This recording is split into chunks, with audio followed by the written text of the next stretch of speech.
What's up, everybody? We're out here in Portland, Oregon. Just wanted to show you guys a roof real quick that we're about to replace coming up this next week.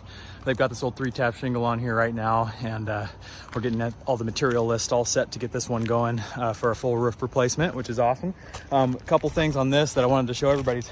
Pretty common, honestly. What you see below me right there is just your typical box vent, like some of these other ones that most homes use for ventilation in their attic, but they've used one kind of down lower on the roof there, you see, as a bathroom fan exhaust. There's like a duct that goes along in the attic from the bathroom fan to that box vents, and then the duct inside the attic is just kind of hanging next to it. Pretty common. You see it all the time. In this particular instance, they already had some ventilation deficiencies that we're going to address next week, but then you add that fan that's not sealed off inside the attic, pumping some of that hot moisture from showers, just bathroom moisture in general that's getting out into the attic space, and it's causing some extra growth for them. So they've got, you know, some mold starting to grow and just some undesirable things that we're gonna be able to fix. But just wanted to show everyone, because if you guys have something like that,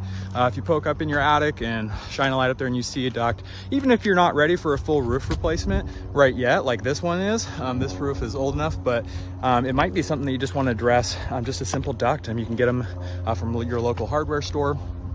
Pick up some ductwork and tape it and seal it off, just so you're not letting a lot of that extra bathroom moisture from the hot air and stuff escaping your attic, which can cause growth, especially if you're under ventilated. So there's already not enough air getting in there to begin with, like this house is. And one more quick note here. This is an old chimney B vent for their furnace here, and you can see the rust behind me. It's actually eaten through the outer wall. So water could potentially get down inside there, and that's another thing keep an eye on. That flashing, and the chimney itself actually needs to get replaced on this house. So just a couple interesting things on this one. Really excited to get this project going. It's great to be out here in the sunshine again here in Portland, Oregon. It got me feeling really great, and I'm really excited to show you guys the after video and photos on this ranch house here in Portland. All right, guys, Ibex Roof, we've got your back. Thanks.